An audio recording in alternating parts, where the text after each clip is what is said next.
কালকে তাড়াতাড়ি কলেজে পৌঁছে যাস, ঠিক আছে? আমি সময় মতো পৌঁছে যাব। আর অনেকটাই লেট হয়ে গেছে, আমাকে এবার একা ফিরতে হবে। আসছি রে। তে তুই আমাদের বাড়ি এসেছিলিস নোটস নিতে, বাট আমার পাপার গাড়িটা বাড়ি নেই, না হলে আমি নিজে তোকে ড্রপ করে দিয়ে আসতাম। এত রাত হয়ে গেছে, আমি কি তোর সাথে কিছুটা রাস্তা যাব, নাকি তুই একা যেতে পারবি? সেটা পেয়ার আমার কারোর দরকার হয় না, তুই নিজের খেয়াল নিজে রাখতে পারে। ইনফ্যাক্ট তোকে আমাকে নিয়ে চিন্তা করতে হবে না। আর আমার যা রূপ, মানে এই ছোট ছোট হেয়ার, তারপরে এই ড্রেস আপ দেখে আমার মনে হয় না কোনো সুন্দর, মানে কোনো ছেলেই আমার পিছনে আসবে। কারণ ছেলেরা তো গার্লি গার্ল খোঁজে, আর আমি তো টম বয়, তাই না? কোনো দরকার পড়লে আমি তোকে নিজেই কল করে নেব। চিল। তুই কোনোদিনও পাল্টাবি না, তুই যেরকম ছিলিস একদম সেরকমই থাকবি। আচ্ছা শোন, সিরিয়াস বলছি, যদি কোনো অসুবিধা হয় আমাকে কল করে দিস। তো এখন কিন্তু মানে তে চলে গেল, চিসুর কথায় কোনো ভ্রুক্ষেপ করলো না, কজ তে একটু আলাদা টাইপেরই, ওর পার্সোনালিটিও খুব স্ট্রং। সো ও রাস্তা দিয়ে যাচ্ছিলো, একা একা যাচ্ছিলো, তাই হেডফোনটা নিয়ে গান শুনতে শুনতে যাচ্ছিলো। বাট হঠাৎ ও দেখে রাস্তার মাঝখানে একটা ছেলে আরেকজনকে মারছে, খুব মারছে বাজেভাবে। তো এই ঝামেলাটা দেখে ও একটু মানে সবার সাথে মিশুকে টাইপের, আর সব কিছু মানে সমাজসেবক টাইপের। তো ওইটা দেখে নিজেকে সামলাতে পারলো না, আর ও তাড়াতাড়ি করে সেই মানে মানুষটাকে বাঁচানোর জন্য অপোজিট পার্সনের থেকে তাড়াতাড়ি করে সেখানে গেল। যে মিস্টার, মানে আপনার একটু বডি আছে বলে আপনি নিজেকে কি মনে করছেন? একটা গোবেচারা মানুষকে এইভাবে রাস্তার মধ্যে ধরে মারবেন? দেখছেন কি অবস্থা, কিভাবে ব্লিডিং হচ্ছে, যে কোনো মুহূর্তে মানুষটা মারা যেতে পারে। আপনার কি সেই সম্পর্কে কোনো আইডিয়া আছে? এক্সকিউজ মি, আপনি নিজের চরকায় তেল দিন, আমার কাজটা আমাকে করতে দিন। অ্যান্ড ও কোনো গোবেচারা না, ওর আসল উদ্দেশ্য জানলে আপনি এই কথাটা বলতেন না। আর না জেনে শুনে কারোর কাজে ইন্টারফেয়ার করা উচিত না, সাইড দিন। এই আপনি চুপ করুন, আমি জানি কে কেমন, আপনার ক্যারেক্টার দেখেই বোঝা যাচ্ছে কোন ধরনের, মানে কোন ক্লাস থেকে বিলং করেন। আর এইভাবে রাস্তার মাঝখানে যে কোনো কাউকে মারবেন, আর আমি রাস্তা মানে দেখবো আর চুপচাপ চলে যাব? আমাকে সেই টাইপের মেয়ে ভাবেননি, ওকে? আমি প্রতিবাদ করব, যদি অন্যায় দেখি আমি প্রতিবাদ করব। অন্যায়টা আপনি দেখেননি, তাই এখানে প্রতিবাদ করার কোনো প্রশ্নই উঠছে না। আমি এখানে কি অন্যায় করছি আপনি জানেন? আমি কেন মারছি ওকে? তের কিন্তু খুব রাগ উঠে গেল, কারণ জেকে তার সাথে খুব রুড ভাবে কথা বলছে। তো সে কি করলো, মানে নিজের রাগ কন্ট্রোল করতে না পেরে জেকে একটা ঠাস করে চড় বসিয়ে দিল তার গালে। মানে জেকে লিটারালি অবাক হয়ে গেছে, অচেনা মেয়ে আর এরকম কাজ করলো। আর তো পিছনে থাকা লোকটি হাসছিল যে ওই মেয়েটার সাথে জেকে এরকম ফাইট দেখে, বাট জেকে মেয়েদের একটু অ্যাভয়েড করে, কথা বলতে চায় না। সো ও সেইভাবে কোনো পাত্তা দিল না, গালে শুধু হাত দিয়ে দাঁড়িয়ে রয়েছে। ঠিক তখন সেখানে আরেকজন আসলো। আরে আরে আরে, আপনি এইভাবে ওর গায়ে হাত তুলছেন কেন? আসলে আপনি জানেন কি হয়েছে? আর আপনি এইভাবে যে কোনো কারোর গায়ে হাত তুলে দেবেন? এই ছেলেটা আমার সাথে মিসবিহেভ করছিল, আর যখন আমি রাস্তা দিয়ে আসছিলাম ছেলেটা আমার সাথে খারাপ কিছু আচরণ করেছে, যার কারণে উনি আমাকে বাঁচিয়েছেন। আর ও পালাতে গিয়ে এত দূর চলে এসছে, আমি তো পিছে পিছে আসলাম, তাই উনি ওকে মারছে। আমার তো মতে উনি কোনো ভুল করছে না, উনি তো জাস্ট ইফটিজিং এর প্রতিবাদ করছে। আপনি ইফটিজিং কে সাপোর্ট করেন, আপনি ওকে বাঁচাচ্ছেন আর এনাকে চড় মারছেন, বুঝলাম না ব্যাপারটা। ও মানে আপনার জন্য ওনাকে উনি মারছিলেন? অ্যাকচুয়ালি আমি বুঝতে পারিনি, আমি কারেন্টলি যাচ্ছিলাম তো, আর ওইভাবে একটা মানুষকে আরেকজন মারছে দেখে, তাই আর কি। ইটস ওকে, ভুল যে কোনো কারোর মধ্যে থেকেই হতে পারে, এটা কোনো ব্যাপার না। আপনি ওনার কাছে ক্ষমা চেয়ে নিন। আর এই ছেলেটাকে তো এবার আমি দেখছি। হায়াত এবার কি করলো, কিল ঘুষি বসাতে থাকলো ছেলেটার, মানে একদম ছেলেটাকে মানে খুব মারছে। এবারে জাঙ্কুক যেহেতু ওর পিছনে আছে তো কিছু করতে পারবে না, যার কারণে খুব মারছে। জাঙ্কুক তখনও গালে হাত দিয়ে তের দিকে এক দৃষ্টিতে তাকিয়ে রয়েছে, বাট তে কোনো কথা বলে না। সে মানে কোনো একটা যায় আসে না, ডোন্ট কেয়ার লোক নিয়ে ওখান থেকে চলে যায়। আরেকটা কথা, যে তে কিন্তু ক্ষমাও চায়নি জাঙ্কুকের কাছে, যে ওকে যে এত জোরে একটা থাপ্পড় দিল তার জন্য ক্ষমাও চায়নি। ভুলবশত দিতে পারে, বাট ক্ষমাটা চাওয়া উচিত ছিল, সেটাও করলো না। যাই হোক, আই মেয়েটা কে ছিল এইভাবে চড় মারলো? আর তুই তো কাউকে ছেড়ে কথা বলিস না, তো মেয়েটাকে কিছু বললি না কেন? কি বলবো ওকে, এখন আমাকে সরি বলতে বলবো? আসলে ভিতর থেকে গিল্ট ফিল করলো, নিজেই বলতো। ও নিজের কাজে অনুতপ্ত না, সো আমি কি বলতাম? ইনফ্যাক্ট তুই এটা খুব ভালোভাবেই জানিস আমি মেয়েদের থেকে দূরে থাকি। আর যতদূর রইলো ওই মেয়েটার কথা, ওটাকে দেখে আমার কোনো অ্যাঙ্গেল থেকে মেয়ে মনে হচ্ছে না। যাই হোক, এইসব আফাও কথায় কান দিস না, এখন এই ছেলেটাকে চুপচাপ অ্যারেস্ট করা। ওকে বস, ওকে, এত রাগলে চলবে? আমি তো জাস্ট ক্রিটিক করছিলাম। ইনফ্যাক্ট আমি আজকের পর থেকে, এই মুহূর্ত থেকে ওই মেয়েটাকে নিয়ে আর কোনো কথা বলবো না। আর তুই মুড অফ করিস না দোস্ত। জেকের ফ্রেন্ড কিন্তু এসে তোর ব্যাপারে নানা জিনিস জানতে চায়, তো জাঙ্কুক কতটা পাত্তা দেয় না। যাই হোক, তো ওই ব্যাপারটাকে অ্যাভয়েড করা যায়। তারপরে ওরা দুজন ওখান থেকে চলে যায়, আর যে ছেলেটা ইফটিজিং করছিল ওকে অ্যারেস্ট করে। ইনফ্যাক্ট হায়াত জাঙ্কুককে অনেক থ্যাঙ্কসও জানায়, এর সাথে একটু ফ্ল্যাটিংও করে হালকা। তো এক সপ্তাহ পরের ঘটনা, নাইট ক্লাব। এই বারটাতে জেকে সেই বারে বসে ড্রিঙ্ক করছিল অ্যান্ড স্মোক করছিল। তো জাঙ্কুকে একটা হাতে ছিল শ্যাম্পিং এর বোতল, অন্যটা সিগারেট। মানে ওরা আজকে কিছু সেলিব্রেট করছে, ওর ফ্রেন্ডের বার্থডে বা সামথিং কিছু এরকম, যার কারণে ওর হাতে শ্যাম্পিং ছিল। সো ঝাঁকিয়ে তারপর বোতলটা ওপেন করলো। অন্যদিকে, আরে ইয়ার, একদিন গেলে কিচ্ছু হয় না, আমি তো প্রায় যাই বারে আমার বয়ফ্রেন্ডের সাথে। আমরা তো এখন অ্যাডাল্ট, তাই না? আমরা যে কোনো জায়গায় যেতে পারি। সো ওকে, আমরা অ্যাডাল্ট, বাট বার, ওটা তো মানে ওই জায়গাটা আমি যেতে চাই না, মা জানলে খুব বকা দেবে। I know I know I know, এটাই বলবে না যে ভদ্রবাড়ির মেয়েরা বাড়ি যায় না, বাট ভদ্রবাড়ির মেয়েরাই তো বেশি করে বাড়ি যায়। ইনফ্যাক্ট আমার মতে বাড়ি যাওয়াও দরকার মাঝে মাঝে মুডটা ফ্রি করার জন্য। কি বলিস তুই? যেহেতু এতদিন থেকে তো এত বোরিং ছিলিস না, তোর সাথে মিশে মিশে দেখি তো তুইও বোরিং হয়ে যাচ্ছিস। ফার্স্ট অফ অল, কথাটা বোরিং না, বোরিং।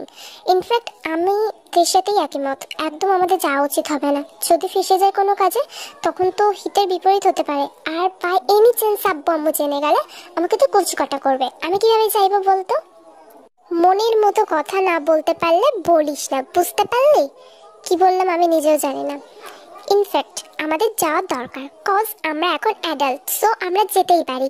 আমি বুঝতে পারছি না তোদের এত ন্যাকামো হচ্ছে কেন। আমি কোনো কথা শুনতে চাই না, তোরা আজকে যাবি। অ্যাজ ট্রিট, আমার যেহেতু আজ আমার ফিফথ বয়ফ্রেন্ড আমাকে, যাই হোক তোদেরকে সব কথা বলা যায় না। চল না, যাই না দোস্ত, কি হয়েছে যায়? দোস্তের জন্য এইটুকু করতে পারিস না? এর জন্যই তোদের সাথে আমি ঘুরতে চাই না। আমার দোস্ত নেই তো, আমার কেউ নেই, আমি বুঝতে পারছি। যদি আজকে আমি অন্য কাউকে বলতাম আর সে যদি সত্যি আমার ফ্রেন্ড হতো, আমার জন্য প্রাণও দিয়ে দিত, তোরা সামান্য আমার সাথে যেতে পারবি না? এরকম কেন রে তোরা? দেখছিস, ওভার অ্যাক্টিং শুরু হয়ে গেছে ম্যামের। ঠিক আছে বাবা, যাবো, বাট বেশিক্ষণ আমি থাকতে পারবো না। আমাকে কিন্তু 8টার মধ্যে বাড়ি দিয়ে আসতে হবে, মানে চলে আসতে হবে। আমি আর টু মি, তোর কথা শুনছি মানে এই না যে তুই যা বলবি তাই করবো। 8টার মধ্যে আমিও চলে আসবো, কিন্তু 7:59 তোদের দিয়ে যাব, চিন্তা করিস না। আগে নিয়ে তো যাই, তারপরে দেখবো 7টা 10টা 11টা 12টা কটা বাজাই। ও বাড়ি তো দেব ফার্স্ট টাইম গিয়েছে, যদিও তার যাওয়ার কোনো ইচ্ছে ছিল না। জেনি জোর করে নিয়ে গেছে। জিসু আর জেনি একদিকে বসে ড্রিঙ্ক করছে, বাট তে এইসব লাইক করে না। তো তে আস্তে আস্তে একটু সাইড কাটিয়ে একটা মানে ধারে আসতে যাচ্ছিল, তখনই তার তার পিছনের সাথে কারো একজনের ধাক্কা লাগে। তো তে একদম ঘুরে তাকায় আর দেখে জাঙ্কুক। তো তার এক হাতে ছিল মদের গ্লাস, অন্য হাতে সিগারেট, আমি যেটা বলেইছি। তো মানে তে এই জিনিসটা দেখার পর জাঙ্কুকের মুখটা তার মনে পড়ে যায়। 1 সপ্তাহ আগে এই ছেলেটাকেই সে চড় মেরেছিল। তখন সে জাঙ্কুককে উদ্দেশ্য করে বলে, দিন দেখেছিলাম একজন মানুষকে পেটাচ্ছে, তাও জানতাম যে কোনো ভালো কাজের জন্য করছে, আর আজকে দেখছি একটা মাতালকে। মদ খান আপনি, আবার সিগারেট স্মোকও করেন? বাবা বাবা, আপনার মানে দেখেই বোঝা যাচ্ছে আপনার বাবা মা আপনাকে কতটা শিক্ষিত করেছে। গুড জব, তারা কিন্তু নিজেদের কাছে একদম সাকসেস পেয়েছে, জানেন? শার্ট আপ, এটা আমার মম ড্যাড জানে না। ইনফ্যাক্ট আপনি আমাকে ফলো করছেন, মানে যখন দেখছি আপনি আমার সামনে চলে আসছেন।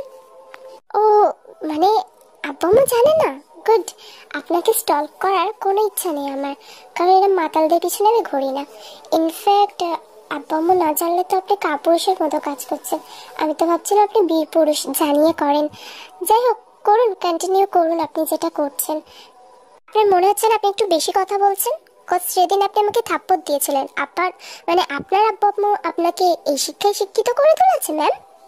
মাইন্ড ইউর ল্যাঙ্গুয়েজ, ধাক্কা আপনি আমাকে মেরেছেন, যার কারণে আমি কথা তুলেছি, কিন্তু আপনার কোনো অধিকার নেই আমার পার্সোনাল লাইফ নিয়ে কোনো কথা বলার, বুঝতে পারলেন আপনি? ইনফ্যাক্ট আমার আব্বু আম্মুকে যদি আমাদের মধ্যে টানেন, দেখবেন আমি কি করব। প্লিজ, আমি দেখতে চাই আপনার মতো মেয়েরা ঠিক কি করতে পারে। আপনি আমার আব্বু আম্মুকে টানছেন, আমার পার্সোনাল লাইফ নিয়ে যা নাই তাই বলে যাচ্ছেন, না জেনে শুনে কথা বলেন সবসময় আমাকে নিয়ে। আর আপনি যখন আমি আপনার কথা বললাম তখন তো হয়ে গেল। ডাকুন, কি করবেন আপনি? দেখতে চাই, করুন, কি করবেন? তো একটা ছোট্ট কনভারসেশন থেকে ওদের দুজনের মধ্যে বিশাল বড় ঝামেলা লেগে গেছে, খুব চেল্লামিল্লি করছে। তখনই জিসু জেনি এসে তেকে টানতে টানতে নিয়ে যাচ্ছে। তো ও আরেকটা কথা তোমাদের বলে রাখি, ওখানে কিন্তু জাংকুকের কলার ধরেছিল তে, যার কারণে জাংকুক আরো বেশি ক্ষিপ্ত হয়ে যায়, রেগে যায়।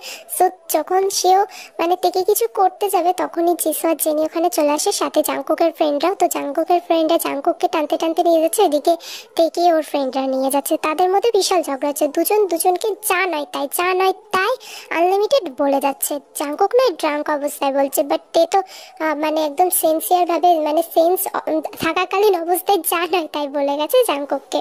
তো এইভাবে অনেক কটা দিন আবারও কেটে যায়, প্রায় 2 সপ্তাহ প্রায় কেটে যায়। তারপরে একদিন তে ঘরে বসে পড়ছিল, তখন তার আব্বু তার রুমে আসে। কি রে মা, কি করছিস তুই? তোকে আবার ডিস্টার্ব করে ফেললাম না তোরে? আব্বু কি যে বলো না, তুমি তুমি আমাকে ডিস্টার্ব করবে? আর তুমি দূরে আছো কেন? এসে বসো। বলো কি বলবে বলছিলে? আসলে তোর মা আর আমি চাই তুই বিয়েটা করে নিস। তো এই ফটোটা দেখে বল তো ছেলেটাকে তোর পছন্দ হয়েছে নাকি? তাহলে পাকা কথা বলবো আর তোর সাথে পরিচয় করিয়ে দেবো। ও আব্বু, আমি তো এখন পড়াশোনা করছি, বাট স্টাডিও কমপ্লিট হয়নি। লাস্ট ইয়ার এটা, তো মানে 3rd ইয়ার। তো এটা কমপ্লিট করে নিই, তারপরে একটা মানে আমার ছোটোখাটো যেটা ড্রিম জব করব, তারপরে বিয়ের কথা বলেও। সারাদিন তো উচ্ছৃঙ্খল ভাবে ঘুরে বেড়াস, আর জানি না কেন এই ছেলেদের পোশাক আশাক পরে ঘুরে বেড়াস, তার উপরে ছোট ছোট চুল করে রেখেছে ঘাড় পর্যন্ত। এইরকম অবস্থায় তোকে যে একটা ছেলে পছন্দ করবে, মানে তার ফ্যামিলি, এটাই আমাদের কাছে অনেক। আর শোন, তোকে বিয়েটা করতেই হবে। শোন আম্মু, যেটাতে আমি কমফর্ট সেটাই আমি করব। আর ছেলেটার যদি আমাকে পছন্দ পার্সোনাল ভাবে এইভাবেই হয়, তাহলে এইভাবেই হবে। কারণ ভালোবাসা তো আর দিক নির্ণয়, মান, তারপর সময়, এগুলো নির্ধারণ করে হয় না, যে কোনো মুহূর্তে এসে যায়। ইনফ্যাক্ট আমার যদি, তোমরা যদি চাও আমি বিয়েটা করে নিতে পারি, বাট আমি এত তাড়াতাড়ি করবো না। সে যতই ভালো ছেলে হোক না কেন, দরকার পড়লে আমার ছেলে জুটবে না, আমি জব করে খাবো। আর না হলে আমার বাবার কি কম টাকা? তুমি এত কথা বলো কেন আম্মু? কথা আমি বেশি বলছি? ফটফট করে কথা তো তুই বলে যাচ্ছিস। বাবা মার একটা ইচ্ছাও যদি পূরণ করিস, বিয়েটা করে নিলে কি অসুবিধা? আর তোর শ্বশুরবাড়ির লোকজন, মানে হবু শ্বশুরবাড়ির লোকজন তোকে জব করতে দিতে, ইনফ্যাক্ট পড়তে দিতে রাজি রয়েছে। তারা শুধু একটা বৌমা চাই, তোকে পছন্দ হয়েছে। ইয়ঞ্জন, ওর সাথে এইভাবে কথা বলো না। তুই ভেবে বল, তুই যদি রাজি হোস তাহলে দেব, আর তুই যদি তোর বাবা মার ইচ্ছা পূরণ না করতে চাস তাহলে ঠিক আছে, আমরা চলে যাচ্ছি। চলো ইয়ঞ্জন। বুঝতে পারছি না আমার চেহারা দেখে কার কেমন পছন্দ হয়ে গেল। আচ্ছা ঠিক আছে, ঠিক আছে, আমি তোমাদেরকে বিলিভ করি। তোমরা যখন বলছো আমার ড্রিম পূরণ করতে দেবে, ইনফ্যাক্ট পড়তে দেবে, আমি রাজি। সবসময় ইমোশনাল ব্ল্যাকমেল করো, এটা খুব ভালোভাবে শিখেছো তোমরা দুজন। তো এখানে কিন্তু মানে সবিন একটা কথা লুকিয়ে গেছে, যে যার সাথে বিয়ে ঠিক করেছে সেটা তার বেস্ট ফ্রেন্ডের ছেলে। তো আরএম হলো সবিনের বেস্ট ফ্রেন্ড। অ্যান্ড ইয়ঞ্জন একটা স্বস্তির নিঃশ্বাস ফেলে, যাক এবারে অন্তত তার মেয়ে যদি সংসারের দিকে ঝুঁকিটা নেয়, তাহলে হয়তো একটু মেয়েলি ব্যবহার আসবে। তো আদেও কি আসবে সেটা তো গল্পের ভিতরে ঢুকলেই আমরা বুঝতে পারবো। ইনফ্যাক্ট ওরা দুজন তিনজনই সব, মানে ওরা দুজনেই খুব খুশি, সবিন ইয়ঞ্জন দুজনেই খুশি। বাট তার মুডটা একটু অফ আছে, যদিও সে এখন বিয়ে করতে চায় না। সে এইসব জিনিস নিয়ে অত ভাবে না, তার কেরিয়ার, তারপর লাইফস্টাইল, এইসব নিয়েই থাকতে চাইছে। তার কাছে প্রেম টেম কোনো, মানে এগুলো কোনো পছন্দের জিনিস হতেই পারে না কারণ, এরম একটা ভাবনা চিন্তা। তো তে কিন্তু কোনোদিনও প্রেম করেনি, বা কেউ তাকে প্রপোজ করলেও সে পাত্তা দেয় না। শুনছিস, আমার মেয়ে রাজি হয়ে গেছে, তুই খুশি তো? এবারে বলতো তুই কোন কারণটার জন্য আমার মেয়ের হাতটা চাইলি এইভাবে? আর তোর কেন মনে হলো তুই জিকের জন্য পারফেক্ট? জানি না রে, আমি চাই না ওর লাইফে অন্য কোনো মেয়ে আসুক, কিন্তু তেকে আমি অনেক দিন ধরেই চিনি। আমি জানি তেমামনি অনেক ভালো, আর ও তোদের মেয়ে। ও যেমন পোশাক আশাক যাই খুশি করে বেড়াক না কেন, ওর চরিত্রের দিক থেকে ও সত্যিই অনেক পবিত্র। আর তোকে যে সত্যি কথাটা আমি বলে দিতে চাই, তোদের আমি মিথ্যের মধ্যে রাখতে চাই না। যে কি লাইফে ব্যাপারে সবকিছু তোদের জানা দরকার। তুই যদিও এখনো জানে না, তুই ওকে এটা খুলে বলিস। যদি তারপরেও বিয়ে করতে রাজি হয়, তাহলেই আমরা ব্যাপারটা নিয়ে এগোবো। আসলে কি বলতো, যে কে একটা মেয়েকে খুব ভালোবাসতো, বাট হঠাৎ একটা কার অ্যাক্সিডেন্টে মেয়েটা মারা গিয়েছিল, তাই জেকে খুব আঘাত পেয়েছে। তারপর থেকে তার মেয়েদের প্রতি কোনো অনুভূতি নেই। যখনই বিয়ের কথা বলে এড়িয়ে যায়, মানে ওর কোনো মেয়ে বন্ধুও নেই, মেয়েদের থেকে নিজেকে সম্পূর্ণ দূরে রেখে দিয়েছে। ওই ব্যাপারটার পর জেকে খুব কষ্ট পেয়েছিল রে, মনের দিক থেকে ভেঙে পড়েছিল। তবু ওর আম্মু ওর বোনরা বুঝিয়ে ওকে যথেষ্ট করেছে। এখন ওর ফ্রেন্ডদের সাথেই থাকে, আমাদের সাথেও বেশি সময় কাটায় না। আর আগের দিনগুলো হয়তো আর কোনোদিনও ফিরেও আসবে না। যদিও মনের কোনায় কোথাও না কোথাও একটু আশা জমে আছে, তাই তোর মেয়ের হাতটা চেয়েছি, নাহলে আজকালকার যুগের মেয়েরা কিভাবে বল। আচ্ছা, যেটা ঘটে গেছে সেটা নিয়ে আর মন খারাপ করিস না, তোর সাথে আমি এই ব্যাপারে নিশ্চয়ই কথা বলবো। আর জাঙ্কুকের জন্য আমার সত্যি খুব খারাপ লাগছে রে, তুই এভাবে আর মন খারাপ করবি না তো। আজ থেকে তো তোরই বৌমা, তাই না? হবু বৌমা বলে কথা, আমি তোর সাথে এ নিয়ে সব ঘটনাগুলো সব বলবো, তুই চিন্তা করিস না, আর মন খারাপ একদম করবি না। আরিম নিজের চোখের পানি মুছে নেয়। যদিও জাঙ্কুক সত্যি একটা মেয়েকে খুব ভালোবাসতো, খুব খুব ভীষণ, তাকেই বিয়ে করবে ভেবে নিয়েছিল। বাট হঠাৎ একটা অ্যাক্সিডেন্টের কারণে মেয়েটা মারা যায়। আর সেখান থেকেই জাঙ্কুক সত্যি খুব কষ্ট পায়। কষ্ট পাওয়ার কারণেই সে মেয়েদের থেকে একদম নিজেকে গুটিয়ে নিয়েছে। তো সোবিন গিয়ে এই ঘটনাটা ইয়ঞ্জুনকে বলতে গেল, যদিও তার জানানো দরকার অ্যাজ এ পাত্রীর মা হিসাবে। তো আরিম তখন ফোনটা রাখে আর জিন তার রুমে আসে আর বলে জেকে বাড়ি এসছে, তো জেকের রুমে গিয়ে এ নিয়ে কথা বলবে। তো তারা দুজন এখন জেকের রুমে গেল। তো জেকে ফ্রেশ হয়ে সবে মাত্র রুমে আসছে, তার আব্বু আম্মুকে দেখলো। তো ও অ্যাভয়েড করে, ও কারোর সাথে বেশি কথা বলে না এক্সেপ্ট ওর ফ্রেন্ডদের সাথে ছাড়া। তারপরে জিন বলল, এভাবে আর কতদিন? আমাদের মনে হয় নাতি নাতনির মুখ দেখা হবে না, কেউ হয়তো বিয়ে করতেই চায় না। তো আমাদের কি আর বলো, আমরা নয় বুড়ো বুড়ি হয়ে মরবো, কোনো নাতি নাতনি তো দূরে যাক, বৌমারও মুখ দেখতে পারবো না। আমি বুঝি না তুমি সবসময় একই টপিকে কেন আটকে যাও। তুমি কথাগুলো আমাকে ইনডাইরেক্টলি ডেডিকেট করছো, সেটা আমি খুব ভালো মতো বুঝতে পারছি। বাট আমি চাই না আমার লাইফে কেউ আসুক। আমরা তিনজনই ঠিক আছি না? তোমার জন্য আমি তো আছি, আব্বুর জন্য আমি আছি, আর আব্বুর জন্য তুমি। বাস আমাদের পারফেক্ট লাইফ, এর থেকে বেশি আমি আর কাউকে চাই না। যে আমাদের আমি চাই না মা, তুমি বুঝতে পারছো না কেন? একটা মেয়েকে ভালোবাসছিস ভালো কথা, সব সময় তাকে নিয়ে ভাবনা চিন্তা করিস ভালো কথা, কিন্তু তোর লাইফটা অগোছালো হয়ে থাকবে, এটা কি আমরা মা বাবা হিসেবে দেখতে পারবো সব সময়? আমি বুঝতে পারছি না তুই কেন অতীত ধরে বেঁচে আছিস। অতীত মনে রাখা ভালো, ঠিক আছে মেনে নে, কিন্তু অতীতকে ধরে বাঁচা যায় না। তুই যদি ওটাকে আঁকড়ে রাখিস তুই কিভাবে চলবি? তোর তো সারা জীবনটা পড়ে আছে। মানুষের জীবন তো থেমে থাকে না জাঙ্কুক, এগুলো তোকে বুঝতে হবে। বলেছে আমার জীবন থেমে রয়েছে, আমি নিজের পথে অনেকটা এগিয়ে গেছি। না তুই এগিয়ে যাসনি, বাবা মা হিসাবে আমাদের যেটা কর্তব্য আমরা সেটা করছি, বাট তুই আমাদের ছেলে হিসাবে সেই কর্তব্যটা পালন করছিস না। তোর বিয়ের বয়স হয়েছে, তোকে বিয়ে করতে হবে। এখন তুই বল তুই কি ডিসিশন নিবি? আজকে লাস্ট ডিসিশন হবে, এরপর থেকে আমরা আর তোকে এ বিষয়ে কোনো রকম ফোর্স করব না। আসলে যদি আমাদের বাবা মা হিসেবে একটু হলেও গুরুত্ব দিস, একটু হলেও শ্রদ্ধা করিস, ভালোবাসিস, মেনে থাকিস, তাহলে তোকে রাজি হতে হবে। বল তুই রাজি কিনা? ও জাঙ্কুক কিন্তু অনেকভাবে ওদের বোঝানোর চেষ্টা করে, বাট ওরা কেউ বুঝতে রাজিও না। বাট জাঙ্কুক ওর বাবা মাকে অনেক বেশি ভালোবাসে, সো কষ্ট দিতে চায় না, যার কারণে ও খুব রেগে যায়। বাট অ্যাটলিস্ট ও হ্যাঁ বলে দেয় বিয়ের জন্য। তো এত ফোর্স করে আরিম আর জিন, যার কারণে ওকে রাজি হতে হয়। সো ও ফোর্সফুলি রাজি হয়েছে। সামাজিক নিয়ম বা আইন নিয়ম, দুটো নিয়ম মিলেই ওদের বিয়েটা কিন্তু খুব ধুমধাম করেই হয়ে যায়, খুব সুন্দর মতো, কোনো ভেজাল ছাড়াই একদম দুজন দুজনের পার্মানেন্টলি হয়ে যায়। তো এইদিকে কিন্তু যা সোবিন দেখে সব ঘটনা খুলে বলে দিয়েছে। তো তের কোথাও না কোথাও একটা সফট সাইড তৈরি হয়। আর সে যখন দেখে যে জাঙ্কুকের ফটোটা সে প্রথমে রিজেক্ট করলেও যখন তার বাবা পুরো ঘটনাটা বলে, সে কি জানি কি একটা মনে করে সে রাজি হয়ে যায় বিয়েতে। তো তে কিন্তু জানতো সে জাঙ্কুককে বিয়ে করছে, বাট জাঙ্কুক তের ফটোও দেখেনি। নারেন জিন ইয়ঞ্জুন ওরা অনেকবার বলেছিল পাত্র পাত্রী মিট আপ করতে, বাট ওরা কেউ কারোর সাথে মিট করেনি। তেই ফোর্সফুলি ওর বাবা মাকে বলেছিল বিয়ের দিন রাত্রেই যেন জাঙ্কুক তার মুখটা দেখে।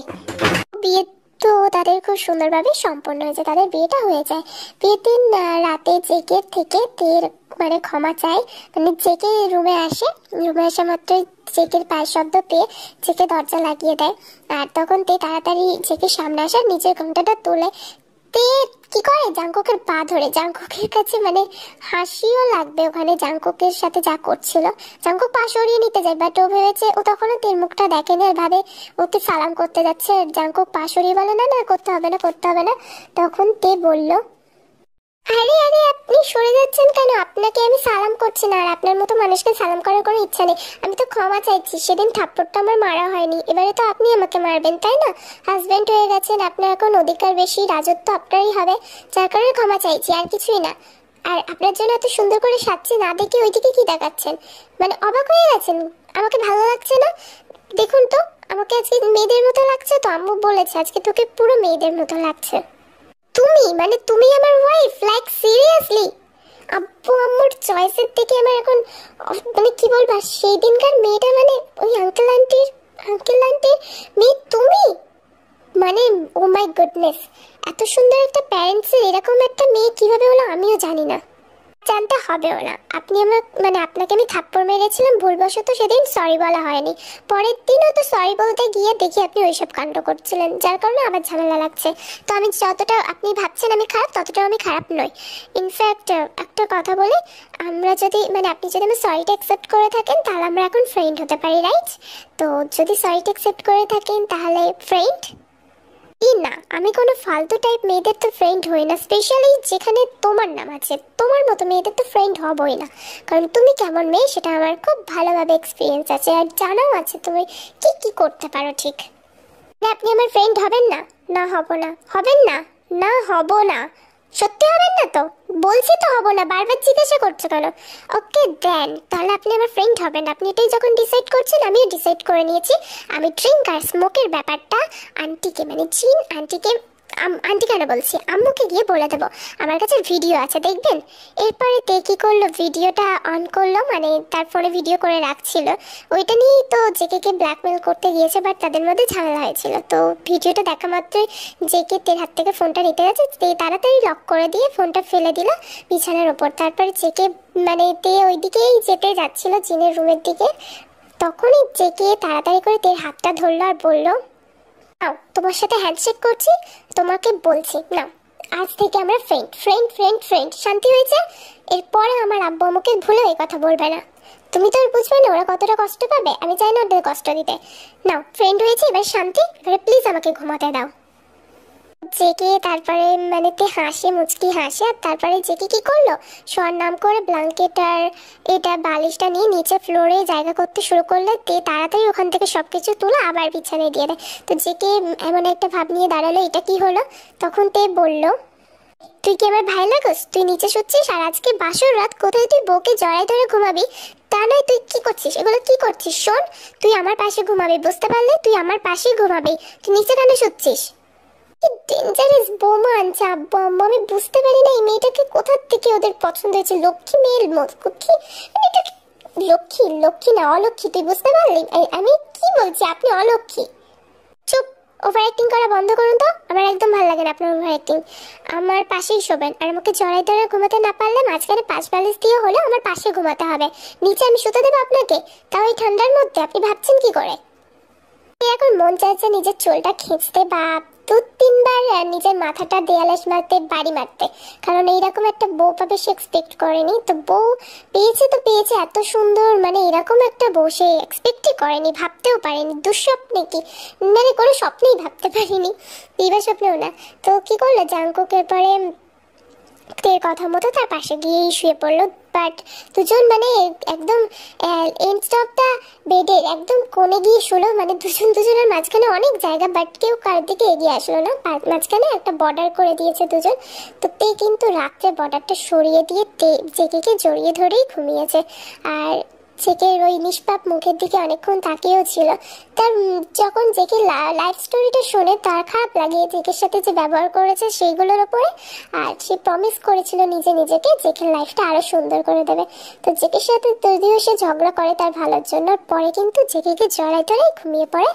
তারপরে সকালে একদম সকাল সকালতে কিন্তু ঘুম থেকে উঠে যায়, জাংকুক তখনও ঘুমাচ্ছে। তো তে কি করলো, মানে গোসল টোসল করে একদম ফ্রেশ ট্রেশ হয়ে নিয়েছে। তাড়াতাড়ি জেকের জন্য নিচ থেকে কফি নিয়ে আসছেন। কফি নিয়ে তে টমবয় আউটফিটে, কিন্তু টমবয়দের যে আউটফিটগুলো হয় আমরা জানি, তো সেই আউটফিটে কিন্তু জেকের সামনে আসে, মানে জেকে কফি দেওয়ার জন্য। বেয়াদব বর, আর কতক্ষণ ঘুমাবে? অনেক ঘুমিয়েছিস, এবার ওঠ তো, কফিটা নে, খেয়ে নে। জেকে কিন্তু তখন সেইভাবে আর ঘুমটা নেই, যেহেতু অনেকটাই বেলা হয়ে গেছে। তো সে তাড়াতাড়ি মানে তাকালো, হঠাৎ তাকে কে তুই বলছে, তার মনেও নেই তার বিয়ের কথা। তো তাকানোর পর দেখলো থেকে মানে বিয়ের লুক নিয়েই, মানে মেয়েদের মতো পরেছে চুড়ি ঠিকই, কিন্তু আউটফিটে টম্বাই, মানে ওকে যা দেখতে উদ্ভট লাগছিল, জেকে নিজে হাসি কন্ট্রোল করতে পারলো না, সে হেসে দিল। আর কফিটা তের হাত থেকে নিয়ে মানে কফিটা খেতে লাগলো। তখন জেকে মানে তের ভাবলো, নিজের দিকে একবার তাকালো, তাকানো নিজের দিকে চোখ বোলানোর পর জেকে বললো, কি হয়েছে, সে হাসছে কেন? তুমি জানো তে তোমাকে এই আউটফিটটা কতটা ফানি লাগছে, মানে আমি নিজে হাসিকে কন্ট্রোল করতে পারলাম না, ওই জন্য হাসিয়ে দিয়েছি। ইনফ্যাক্ট তুমি এটা কি পরেছো? যে কোনো এক ধরনের পরবে, কোথায় নতুন বউ শাড়ি টাড়ি পরবে, ঘুমটা টুমটা দিয়ে থাকবে না, তুমি এটা পরেছো ভালো কথা, তো এটার মতোই থাকো। তোমাকে যে কেমন লাগছে আমি এক্সপ্লেন করতে পারবো না, একবার আয়নার সামনে নিজেকে দেখছো? হ্যালো, তোর মতামত কে চাইছে? কে চাইছে তোর মতামত? তুই আমাকে খারাপ বলছিস কোন সাহসে? আর এটা আমার স্টাইল, আমার যা ইচ্ছা তাই করব। যদি আমার চুলটা এখন অনেকটাই বড় হয়েছে, কোমর অব্দি, মানে কোমর একটু উপরে, পিঠ অব্দি তুই চলে আসছে, নাহলে তুই আমার চুল দেখলে তো আরোই হাসতিস। কত বড় বেয়াদব ছেলে! একদম আমার সাথে এইভাবে কথা বলবি না, আমার যা মন চাই তাই পরবো, তুই ডিসাইড করবি। আমার তো তোমার মতো স্বভাব নাতে, মানে কি বলতো, আমি লোকের বিষয়ে বেশি নাক গলায় না। মনে আছে সেদিন আমি যখন ড্রিঙ্কস করছিলাম, সেদিনও তুমি আমার সাথে ঝামেলা করেছো, আর লোকটাকে মারছিলাম তখনও। তুমি মানে লোকের বিষয়ে নাক গলাতে বেশি পছন্দ করো। ইনফ্যাক্ট কালকে ফ্রেন্ডশিপ করলা, তারপর আমাকে জোর জবরদস্তি সলা, আর তুমি কি বোঝো নাই? আমি জানি না যে তুমি আমাকে জড়াই ধরে ঘুমিয়েছো, বাট আমি কিছু বলিনি এই কারণেই যে তোমার হয়তো খারাপ লাগবে, লজ্জা লাগবে। আমি ভাবলাম সকালে তোমার সাথে এটা নিয়ে কথা বলা দরকার। আমাকে টাচ করার অধিকার কে দিয়েছিল? তো এবারে বলি, পারমিশন ছাড়া কি কোন কাজ করে সেটা তো আর বোঝাতে হবে না, আশা করি বুঝতেই পারছো। তের চোখ বড় বড় হয়ে যায়, সে আর কোনো কথা বলে না, সে ব্লাশ করতে থাকে আর তাড়াতাড়ি রুম থেকে বেরিয়ে যায়। তুই চলে আসছিস, তোর জন্য অপেক্ষা করছিলাম। একটা কফি দিয়ে আসতে এত সময় লাগালি? আচ্ছা শোন তো, এখানে দাঁড়া, চুপটি করে দাঁড়া। আর আজকে প্রথম দিন তো তোর বিয়ের পরে, তো আজকে রান্না তোকেই করতে হবে। আমি আর আমার বৌমাকে এই ফার্স্টবারের মতো রান্নাঘরে আসতে দিলাম, এরপর আর তোকে আসতে হবে না। তুই শুধু আমার ছেলের খেয়াল রাখলেই হলো। শুধু আজকের দিনটা তোকে যেহেতু প্রথম রান্না করতে হবে, তো মানে এটা নিয়ম, সবাইকে কিছু না কিছু খাওয়াতে হয়, যার কারণে আমি আসছি। আর আমি যতদূর জানি তুই মানে রান্না বান্না সম্পর্কে কিছুই পারিস না, তাই তোকে হেল্প করতে আসছি। তো তাড়াতাড়ি কাজটা করে নে তো। আম্মা একটা কথা বলুন তো, আমি যে ড্রেসগুলো পরি আপনার এতে কোনো অসুবিধা নেই তো? মানে আপনার ছেলে কিন্তু আমাকে খুব বকছে, বলে এগুলো কেন পড়ছে, আপনার কি অসুবিধা আছে? বা মানে আব্বু কি বললো অসুবিধা আছে? ওই জাঙ্কুকটা, ওর কথা কেন শুনবি তুই? তোর যা মন চাই তুই তাই পরবি, তোর আব্বুর অসুবিধা নেই, আমার অসুবিধা নেই। তোর যেটা মন চাই তাই পরবি। তোর যদি এই আউটফিট পরে মন ভালো লাগে, মন ভালো থাকে, তো পরবি, আমার কোনো অসুবিধা নেই। তুই চল এখন রান্নাটা কর, ছাড় আমার ছেলের কথা, একটা পাগলও। তের চোখে পানি চলে আসে আর খুব হাসিও পায় তার, কারণ মানে দুটো একসাথেই আসে, এটা আনন্দের পানি, কষ্টের না। তার এত সুন্দর একটা শাশুড়ি, এরকম শাশুড়ি পাওয়া সত্যি ভাগ্যের ব্যাপার। তারপরে তারা দুজন মিলে রান্না করে, সবাইকে, বাড়ির যত অতিথিরা রয়েছে, বাড়িতে যারা যারা রয়েছে সবাইকে খেতে দেয়। এরপরে রাত হয়ে যায় আর তে রুমে আসে। রুমে আসা মাত্রই সে দেখে একদম মানে খাওয়া দাওয়ার পরেই, ডিনার কমপ্লিট হওয়ার পরে রুমে আসে। রুমে এসে দরজা লাগিয়ে তার দেখে ব্যালকানির ওই দিক থেকে কেউ স্মোক করছে, মানে সিগারেটের ধোঁয়াটা আসছে। আর সিগারেটের ধোঁয়া পাওয়া মাত্রই তে ব্যালকানিতে যা সে যেটা ভাবছিল সেটাই, জেকে স্মোক করছে। এবারে সে জেকের হাত থেকে সিগারেটটা নিয়ে মানে একদম জ্বলন্ত দিকটাই ধরে, আর তার হাতে একটু ছ্যাঁকাও লাগে, বাট সেটা নিয়ে ছুঁড়ে ফেলে দেয় আর বলে, স্মোক করবেন না, আমি লাইক করি না। আমি চাই না আপনি ড্রিঙ্ক বা স্মোক কোনোটাই করুন। আমি সত্যি বলছি, আমার ভালো লাগে না কিন্তু এগুলো। আমি এখন সিরিয়াস মুডে আছি, আপনি এগুলো করবেন না, ঠিক আছে? উনি বললেন আর আমি সেটা মেনে নেব। কেন গো? আমি তোমাকে আমার বউ বলে মানি না। আব্বা আম্মু ফোর্স না করলে তোমার মতো মেয়েকে জীবনেও বিয়ে করতাম না। আর তুমি ওই দিকটা ধরছো কেন? হাতে লাগেনি তো? দেখি হাতটা। সামান্য ব্যথা আমার কোনো যায় এসে যায় না, আপনার জীবনটা বাঁচাতে পারলেই খুশি হব। ড্রিঙ্ক আর স্মোক করে কেন নিজের লাইফটা নষ্ট করছেন? আপনার লাইফের কি কোনো দাম নেই? যারা আপনাকে ভালোবাসে তারা আপনাকে হারানোর যন্ত্রণা সহ্য করতে পারবে?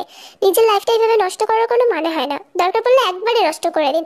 এরকম তিলে তিলে কেন নিজের লাইফটা নষ্ট করছেন? আপনি জানেন না ড্রিঙ্ক করা কতটা খারাপ? আর ইনফ্যাক্ট সিগারেট আপনি এটা কিভাবে খাচ্ছেন? আপনার লজ্জা লাগে না? একবার আন্টি আঙ্কেলের কথা ভাবতে পারেন না? আর মানে আমার কথাও ভাবতে পারেন না? দিন হয়েছে বউ হয়ে আসছো, মানে আস্তে না আস্তে এত আমার উপর অধিকার কেন ফলাচ্ছ বুঝতে পারছি না। আমি এগুলো অনেক আগে থেকেই করি তোমার লাইফে, মানে আমার লাইফে তোমার আসার আগে থেকেই। তো এগুলো নিয়ে আমাকে বারণ করতে আসবে না, আর কারণ জিজ্ঞাসা করবে না কেন করি না করি, আমি তোমাকে বলতে বাধ্য নই। আপনাকে আন্টির কসম, আপনি যদি আর একটা সিগারেটও ধরেন তাহলে আন্টির খারাপ হবে। আপনাকে আন্টির কসম, আপনি ড্রিঙ্কও করবেন না, ইনফ্যাক্ট স্মোকও করবেন না। তো কিন্তু একদম জেকে মেন জায়গায় গিয়েই আঘাত করছে। তো জেকে কি করলো, সিগারেটের পুরো ঠোলটা নিয়ে ফেলে দিল। এতদিন তাকে কেউ এইভাবে কিছু বলেনি, শাসনও করেনি, তার আব্বা আম্মু তো জানেই না আর কি শাসন করবে। তো তে এইভাবে বলার কারণে জেকে খুব হার্ট হলো, কারণ তার আম্মুকে নিয়ে সে খুব রিস্ক নেয় না, সে তার আব্বা আম্মুকে খুব ভালোবাসে, যার কারণে মেনে নিল। আর তাকে বাধ্য এই দুটো জিনিস মানে নিজের অজান্তে তাকে ছাড়তেই হবে। নেশাটা যতই গভীর হোক না কেন তার আব্বা আম্মুর কাছে কিছুই না, তো তাকে ছাড়তেই হবে। তে একদম মেন জায়গায় যেহেতু আঘাত করছে, তো তের উপর রাগও উঠলো, বাট আর কিছু বলবে কি বলবে ও, তাই সে কি করলো, তের পাশ কাটিয়ে রুম থেকে বেরিয়ে গেল। তের দিকে একটু বিরক্তির লুক নিয়েছিল, আর তার সিগারেটগুলো বললামই অ্যাজ ইউজুয়াল ডাস্টবিনে ফেলে দিয়েছে।